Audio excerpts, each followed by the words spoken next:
തിരിച്ചടിയുണ്ട്, തരംഗമില്ല. Vote ചോർച്ചയിൽ CPM വിലയിരുത്തൽ. ന്യൂനപക്ഷങ്ങൾ ഒരുമിച്ച് കൈയൊഴിഞ്ഞെന്നും അനുമാനം.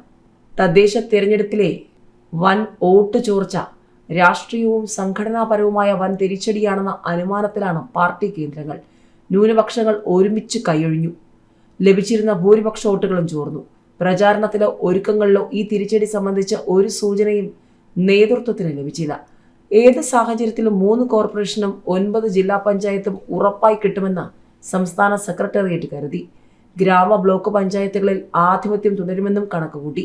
ജനവിധി വന്നപ്പോൾ എല്ലാം തകിടം മറിഞ്ഞു. എന്നാൽ ഭരണവിരുദ്ധ തരംഗമാണ് സംഭവിച്ചതെന്ന് അംഗീകരിക്കാൻ പാർട്ടി കേന്ദ്രങ്ങൾ മടിക്കുന്നു. പ്രാഥമിക വിലയിരുത്തൽ ഇങ്ങനെയൊക്കെയാണ്. സ്ഥാനാർത്ഥി നിർണയം പലയിടത്തും പാളി. തിരുവനന്തപുരം, കൊല്ലം കോർപ്പറേഷനുകളിലെ തിരിച്ചടിക്ക് ഇത് പ്രധാന കാരണമായി. തദ്ദേശ സ്ഥാപനങ്ങളുടെ തലപ്പത്തേക്ക് വരാൻ ആഗ്രഹിക്കുന്നവർക്കിടയിലെ കിടമത്സരം പലയിടത്തും വിനയായി. കാലുവാരൽ നടന്നു. ഔദ്യോഗിക പക്ഷമെന്ന് അവകാശപ്പെടുന്നവർ ഇഷ്ടമുള്ളത് ചെയ്യുന്നതിനെതിരെ പാർട്ടിക്കകത്ത് പ്രതിഷേധമുണ്ടായോ എന്ന് പരിശോധിക്കണം. ശബരിമല സ്വർണ്ണ കവർച്ച ദോഷം ചെയ്തു. അറസ്റ്റിലായവർക്കെതിരെ നടപടിയെടുക്കാത്തതും വിനയായി. പ്രചാരണത്തിൽ പൊതുവിൽ പിന്നോട്ട് പോയി.